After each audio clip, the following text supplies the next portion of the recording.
Sa panahon ng mabilis na impormasyon at kaliwat ka ng balita, kailangan mo ng isang channel na mapagkakatiwalaan, diretso at para sa bayan. Ito ang Balitang Pambansa, ang iyong bagong tahanan ng mainit na issue, tunay na impormasyon at mga balitang hindi mo dapat palampasin. Mula sa mga trending na kaganapan sa social media hanggang sa mga seryosong isyong pambansa. Bantay kami sa bawat sulok ng bansa para sa iyo. Hindi lang basta chismis, kundi validated news, mga impormasyon na may batayan at mga kwento ng tunay na buhay Pilipino. At kung gusto mong laging nauuna sa kaalaman, huwag kalimutang mag-like, mag-share at higit sa lahat, mag-subscribe.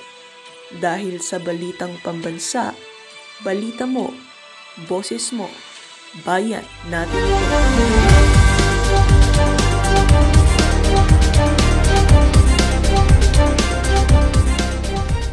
Ang mga sentimento ng kapwa senador ko is to abide by the ruling of the Supreme Court. So kung ganun, no more impeachment trial? No more. Because ang sabi ng Supreme Court, sa desisyon ng Supreme Court, ang sabi ng Supreme Court, the Senate has no jurisdiction already. Dahil unconstitutional nga yung final ng House of Representatives. So, we do not have any jurisdiction anymore. And the Senate will not convene as an impeachment court because we do not have any jurisdiction anymore. Pero sir, open ka pa rin na pakinggan yung mga yung mga arguments ng mga legal Of course. Of course. So pwede pa mag-change yung mind? Hindi na. Because I will abide by the decision of the Supreme Court. Kahit ba maganda yung kanilang dahilan. Ultimately, ang Supreme Court naman ang masusunod. Unless hindi naman sila. Unless pag nag-file ang House ng MR at ma-reverse, that's the time we will abide by the ruling. Kung ni-reverse ng Supreme Court. Already decide on August 6.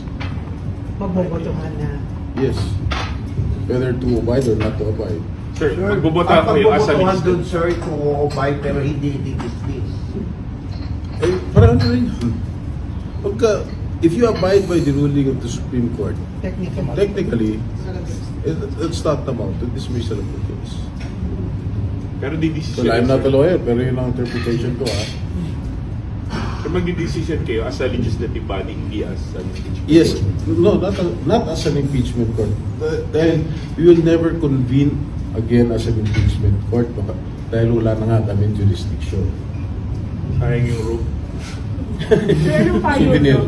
Mr. President, having previously served 2 terms in the Senate and participated in an impeachment proceeding in the past, I can confidently say that I am no longer inexperienced when it comes to handling matters related to the impeachment process. Mr. President, Mr. Presiding Officer, personally, malalim po ang hugot ko sa issue na impeachment dahil minsan ang pinagdaanan namin ito ng aming pamilya.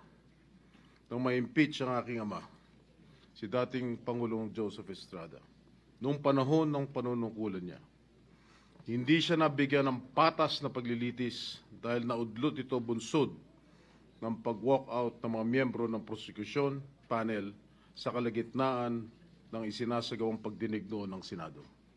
And the rest, as they say, is history. That's why I feel strongly about following each step in the Constitution. It is a sensitive matter that I take to heart. Mr. President, Mr. Presiding Officer, I vote in favor of remanding the impeachment complaint to the House of Representatives in full adherence to the provisions laid down in our Constitution. The process clearly begins in the House, and it is only proper that we respect this mandate to ensure fairness, due process, and institutional integrity. However, the process should be strictly done in accordance with the Constitution and applicable laws or procedure. Ginoong Tagapangulo, makailang beses ko nang nasabi ito, na ang impeachment trial ay nagdudulot lamang ng pagkawatak-watak sa ating bansa. Gayunpaman, bilang halal na lingkod bayan, batid ko ang mabigat na responsibilidad na kaakibat ng pagiging isang senador. Ang umupo bilang isang hurado sa impeachment trial at nakahanda akong tuparin ito. Sa mandatong sinumpaan ko, tungkulin ko na siguruhin na marerespeto ang tamang proseso, mapanatili ang integridad ng ating institusyon, at higit sa lahat, tiyakin na impeachment proceedings ay magiging patas. However, I am well aware that impeachment is a political process, not a judicial one. However, in a political process like impeachment, we must adhere to established procedures to ensure that actions are neither arbitrary or driven solely by political agendas. Mr. Presiding Officer, after hearing the positions articulated by some of our colleagues, I too am convinced that the matter of the impeachment complaint should be remanded to the House of Representatives. Thank you, Mr. Presiding Officer. Yung konti ho ng mga self-confessed DDS members at that time, they're not willing to testify. When you were DOJ Secretary, why didn't you file a case against the former president? You had all the means, you had all the power to do so. When you were Secretary of the Department of Justice. I actually referred the matter of when Edgar Matubato came to us for witness protection. I rinifer ko po uli yung the DDS matter So what to happened? the wala po. Wala po. Bakit wala? You were a very, very powerful member of the cabinet during the Aquino administration. You did not do anything? It's not To that I pursue did the not case? do anything. To pursue It's the just case? that I asked the NBI to pursue further the investigation. Pero wala na po na i-submit sa akin na report. They were telling me that they had also so much difficulty accessing possible witnesses at the time. All right. One more thing, Madam former Senator. Why is it only in Davao that you had this investigation? Bakit Davao lang? Why were you so focused and why are you so concentrated in investigating Davao? We were focused on investigating the so-called DDS phenomenon because we have read some reports about it, foremost of which was the report of the UN Special Rapporteur Philip Alston. And he did come out with that report citing certain findings of the UN Special Rapporteur Philip Alston. And meron din pong report, yung Human Rights Watch, they called it, "You Can Die Anytime," also referring to the DDS phenomenon. So we felt that at that time, because of these reports, and our CHR regional office did confirm that there were killings, but they could not tell us, or they refused to tell us that it was actually the doings of the DDS on orders of then Mayor Rodrigo Duterte. But the insiders, the ones I mentioned kanina, I think there were 3 of them, which we interviewed secretly or discreetly, they did say that there was such a thing as a group as a Davao Death Squad, and then formed by the former mayor, and then getting orders also from the former mayor, something that were validated later on by Edgar Matubato and Arturo Las Cañas. Okay, Mr. Chair, I would like to invite the attention of the former senator when she was still a sitting member of the Senate. With regard to the committee report of the Committee on Justice then, For the years, if I may read, for the years 2001 to 2009, under the Arroyo administration, 91,762 killings were reported, or an average of 10.196 killings per year, 850 killings per month, or 28 killings per day. On the other hand, for the years 2010 to 2016, under the Aquino administration, there were 85,878 recorded killings, with an average of 14,313 killings per year, 1,193 killings per month, or 40 killings per day. You were the Justice Secretary during the Aquino administration. Why did you not investigate these killings?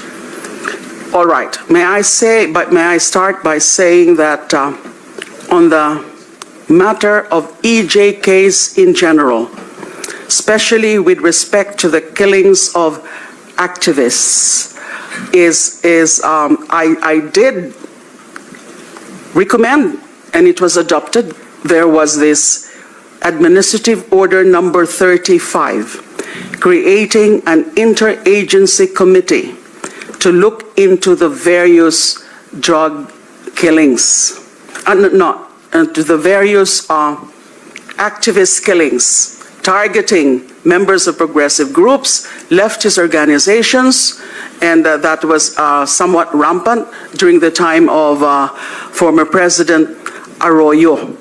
Now, bakit wala pa po yung drug killings? Kasi nga po, pinapapursu ko pa sa NBI. It was not the real focus then of Administrative Number 35, which is the Special Interagency Committee to address extrajudicial killings. Now, talking about the Gordon report, you mentioned the Justice Committee report, which was subsequently headed by former Senator Dick Gordon. Sinabi nga niya po yun, na bakit yung EJ case lang, bakit yung ibang mga EJ case ay hindi natin kailangan imbestigahan, o hindi natin inimbestigahan dun sa Senate Committee. Mukhang may problema po sa ganon.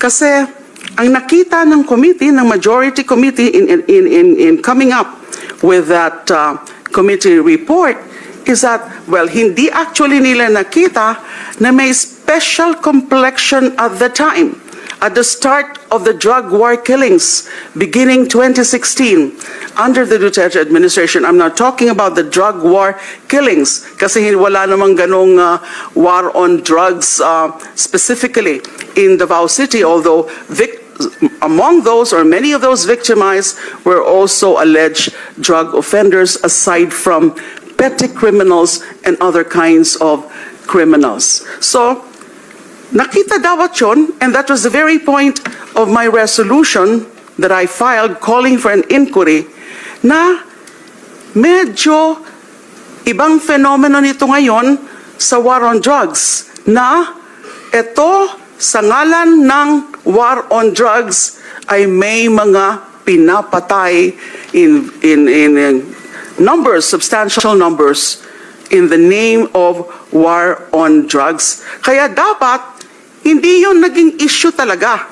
Bakit hindi na lang natin imbestigahan yung buong mga pangyayari ng mga EJ case in various administrations? What they failed to appreciate, I'm talking about the committee report, is that the focus of my investigation ay yung mga dumadami na halos araw-araw na pinapatay since day one of the former president's assumption into office, and even before his official assumption into office, meron na talaga na mga pinapatay araw-araw, halos araw-araw, nakita natin yon. Thank you, ma'am. So that's supposed to be Mr. Chair. the focus. Ma'am, teka muna, Senate President Pro Tem. No? Reminder to everyone, especially the members of the committee. Ang subcommittee natin, ang instruction natin, Philippine War on Illegal Drugs. Okay. I know malaking overlap niya sa EJK because marami siguro ngang napatay in the name of Philippine War on Illegal Drugs. But this is not strictly an EJK hearing or investigation, okay? Basta klaruhin ko lang po sa inyo lahat, lalo na sa members ng subcommittee. May mother committee tayo, yun ang instruction sa atin, investigate the Philippine war on illegal drugs, okay? So, if I may continue. Mr. Chairman, can you extend that statement of yours to all members of the Senate because I'm not a member of the committee? Yet. You will be. I was just, you will be. I was just making to ensure that all members yes. are oriented properly, Mr. Chair. Thank you, Mr. Chair, I would just like to wrap up my questioning to Senator De Lima. But I would like to put it on record that the resource person, the former senator, did not answer directly my question, Mr. Chair. And I might be mistaken of defending the former president. I am not defending the former president. In fact, if it is his turn to answer questions, I will ask questions also. Ang nangyayari, tignan mo, madami tayong dapat baguhin eh. Number one na dapat baguhin. Ang lahat ng bills na fina-file natin, okay, di ba bago i-approve for second reading, di ba committee amendments, then individual amendments. Tsaka mo palang aaprubahan yung second reading. Pero dun sa budget, dun sa GAA, ano yung napakasamang ginagawang practice dyan? Committee amendments, tapos sasabihin, i-approve sa second reading, and authorize a small committee na gumawa ng individual amendments. Yung small committee na yon, walang minutes yun. So para mo silang binigyan ng blank check, di ba? Eh bakit yung pinakamahalagang batas pa na ginagawa natin, hindi natin sinusunod yung proseso? So dapat dito sa budget na to, hindi natin naaprubahan kung hindi tapos yung individual amendments. Huwag natin aprubahan on second reading kung hindi tapos yung individual amendments. At wala ng small committee. So ibig sabihin, kung ano yung inaprubahan on second reading, yan yung final version. So wala ng insertion doon. Di ba kasi transparent eh. Lahat isa-isa mong sasabihin yung iyong individual amendment. Tapos sasabihin ng chairman kung tatanggapin niya o hindi. Yun ang napakahalaga. Di ba doon nagkakaroon ng, alam naman natin, hindi tayo pinanganak kahapon, di ba? Ilang beses ko na rin-erase yan eh. Di ba bakit may small committee na ilang tao lang? Bakit hindi transparent dito i-propose ng bawat member yung amendment at tanggapin o hindi? Tapos pag in-approve natin ang second reading, wala nang pwedeng galawin doon. Kasi ang nangyayari in the past, aaprubahan yung second reading, tapos mababago pa kasi yung small committee lang ang magbabago. So hindi pa pwede yan. Mas malakas kaya yung impact ng proposal kung independent kayo or sumama kayo sa budget? I mean, what are the chances na mapakinggan siya? E titingnan natin. Pag hindi pumayag yung mayorya dyan, ibig sabihin may tinatago sila. Kasi bakit mo gusto ipasa sa small committee? Bakit ayaw mo bakit ayaw mo na dito palang pag-usapan? Okay, number 1 po yan. Number 2, dapat wala ng post-enactment. Kasi ang pinagbawal doon sa PDAP is yung post-enactment ng budget. Ano yung ibig sabihin ng post-enactment? Okay, papasa natin yung AIX. Papasa natin yung TUPAD. Papasa natin yung AKAP. Ano nangyayari pagkatapos ng budget? Di ba susulat kami sa office, papasok kami sa portal ng Congress at doon kami hihingi ng pondo sa Office of the Speaker. So bakit kami humihingi ng pondo sa Office of the Speaker, nandun na yun sa budget? Dapat pag napasok na yun sa department, wala nang intervention ang Kongreso doon. So bakit pinasa yung mga social services na to, kahit yung MAIP, bakit kami kailangan humingi o pumasok doon sa portal para humingi ng pondo para doon sa aming distrito? Dapat doon sa budget naka-indicate na kung ano yung amount per district. Parang yung mga infrastructure project, di ba? Dapat naka-line item. Magkano? Para hindi pa pwedeng naipasa, tapos sino may hawak ng lump sum, tapos papasok kami sa portal ng Congress, tapos doon kami magre-request. Post-enactment yan. Ibig sabihin, post-enactment intervention. Napasa na yung budget, ginagalaw pa after. Oo. Dapat wala nang involvement. So yun yung dalawang napakahalaga.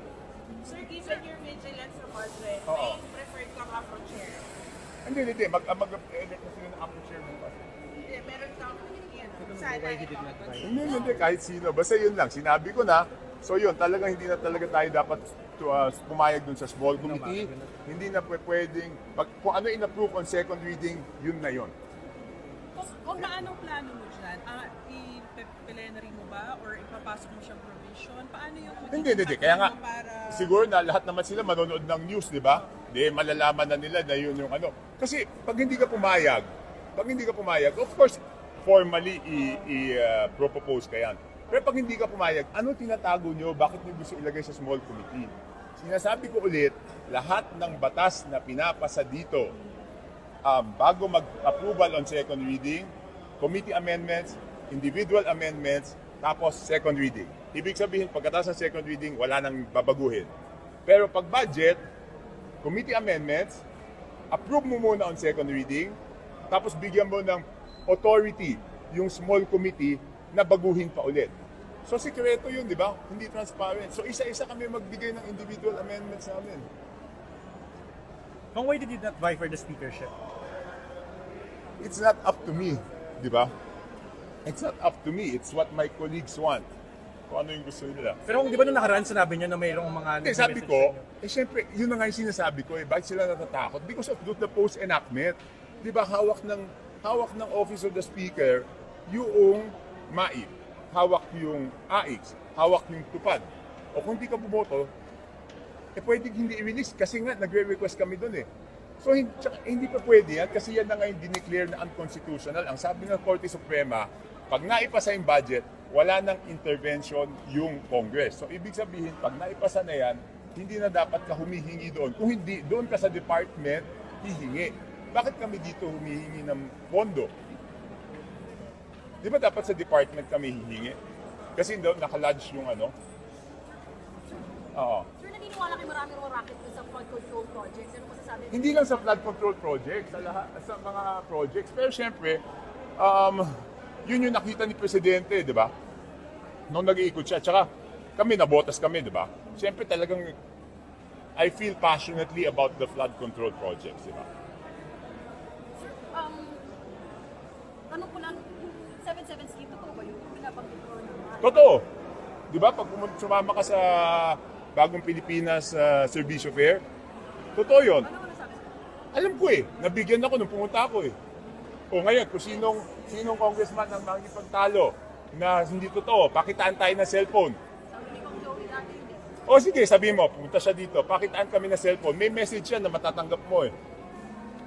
Oh. Ano yun, sir? Ano yung pondo na isa? Hindi, yan yung ano, di ba? Pag sumama ka sa bagong, ano ba yun? BPSF. Pag sumama ka doon, meron kang 7 million AIX, 7 million MAIP, 7 million tupad yata. Ganun. O di ba post-enactment na naman yun, di ba? Yan yung tinatawag na pork barrel. Kasi pork barrel, nare-release kung kanino mo gusto, hindi based doon sa budget.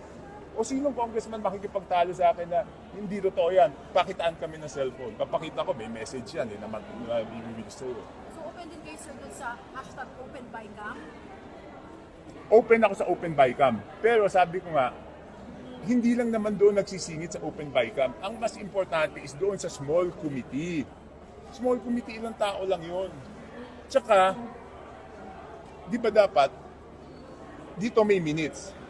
Di ba? Lahat ng proposal mo, kung tinanggap o hindi. Doon sa small committee, wala namang minutes yun eh. Magugulat ka lang, pagtanggap mo ng GAB, HGAB, iba-iba na. So, tapos sabihin na useless yung open bycam kung meron pa rin yung small committees. Hindi, okay. Hindi, okay. Yun yung first step kasi kami muna magpapasa. So doon pa lang sa House, dapat wala na yung small committee. 2 beses kasi nagkakaroon ng insertion dyan, di ba? Isa, doon sa small committee. Okay? Kasi doon nagbabago, di ba? Second, doon sa BICAM. At dapat doon sa BICAM, ang pwede mo lang baguhin, technically naman sa BICAM, is yung disagreeing provisions lang. Okay? Oo. Kaya maganda yung sinabi ni Presidente, if he has to veto the budget, he will veto it. Sir, in short, pwede bang sabihin na pinupolitika ni Speaker ang budget-based advantage? In your view? Do I have to say it? Hindi. Okay. Basta sinabi ng Supreme Court, walang post-enactment. Walang action na kailangan sa Congress. Kasi nasa DSWD yan, nasa DOH, di ba? Eh bakit ka dito hihingi ng pondo kung naubos yung sa'yo? Hindi ba dapat dun sa department? Ngayon, baka kami magde-deny, hindi kami dito kumuha. Pakitaan ulit kami ng cellphone pag nag-request kami. Bakit kami may portal dito? I-deny nyo nga na may portal dito. Pag gusto mo na additional, papasok ka dun sa portal, dun ka magre-request. So, ibig sabihin, dito kami nagre-request. Sir, but So, natutuwa lang ako kasi yung reason ng hindi ko pagboto kanina is aligned with the most important message that the President delivered today. Sir, but which is why say this now? Why not raise it during the procedures last year? doon sa budget? Yes. Because I've raised this so many times. That's why I want to free myself from being a majority para wala nang ano. Alam mo naman yung majority, you have to toe the line, di ba? Kaya nga umalis na ako sa majority. I don't have to toe any line. Sir, last na lang from my end. Oo. Tungkol kabuuan lang nung zona, score mo, meron bang mga hindi nabanggit na sana nabanggit pa? What's your comments sa zona? Hindi naman mababanggit lahat eh. Di ba? Di aabutin tayo ilang oras dito. Ayan, nagsulat-sulat ako. Pero nung nakita ko na yung cleanser, okay na sa akin yun. Because doon sa sinabi ng presidente yon, hindi lang yan sa flood control. Malaki ang mamimenos na pera pag nawala yung corruption doon sa mga projects niya. So it's not only flood control. So kaya tuwang-tuwa ako. Sir, pasingit na lang. Meron pang negotiations for you to be the appropriations chairperson? I mean, did you negotiate or did you bring this proposal? Hindi, di ba? I gave a statement, I think, kailan ba yun? Hindi naman 2 weeks, mga 1 week ago. 1 week ago, sinabi ko naman din, basta walang dikta, di ba? Basta walang dikta. Pero ngayon, mas okay na sa akin, mas masaya na ako na independent ako. Para at least, Tsaka masaya ako na yung reason ng pagboto ko ng independent ay tugma doon sa sinabi ni Presidente. Kasi where is he coming from? Saan ba siya nanggagaling? Hindi ba yung 2025 budget ang lahat naman nagsasabi it was a mangled budget? So tama yung reason ko ng pagiging independente. Kaya masaya ako. Dapat wala ng blanks. Ha? Wala ng blanks. Hindi, yun talaga hindi naman pwede. No? Pero pinaka-importante talaga dito, wala nang small committee. Bakit yung ibang, lahat ng bill na pinapasa namin, bakit walang small committee? Bakit yung budget lang? Di ba, ibig sabihin, aprubahan namin dito, tapos magugulat ka, pagbalik mo ng HGAB, iba na. Wala ka na pwedeng gawin kasi sa third reading, wala na pwede baguhin, di ba? Yes or no na lang yun. Kaya nga, importante yung second reading. So pag hindi sila pumayag, natanggalin yung small committee, ibig sabihin, may isisingit na naman patago doon. Dapat transparent, dito mo i-propose. Tapos sabihin ng APRO chair kung tatanggapin niya o hindi. Sorry, magkakaroon ba ng independent block sa House? Kasi parang 6 na kayo. Parang si Kong Alvin, chinichir ka kanina dumaan eh. Ano? Si Kong Alvin kanina. Saan? Sabi namin bumaba eh. Nawala na po. Pumapalakpak, sir. Kasi sa ngayon, 6 na kayo. Na gano'n? Tingnan muna natin. Are you willing with the Duterte block? Alam mo, politics aside, let's put politics aside, di ba? Basta, independent, para at least, independente kami makapag-gawa ng stand namin. Hindi ko pa sila natatanong kung ano talaga. Siyempre, si Albi, nakakausap ko, pero wala pa namang definite stand on issues, di ba? Ano pinag-usapan niyo pala ko? Hindi, pareho kami hindi makasuporta doon sa leadership, di ba?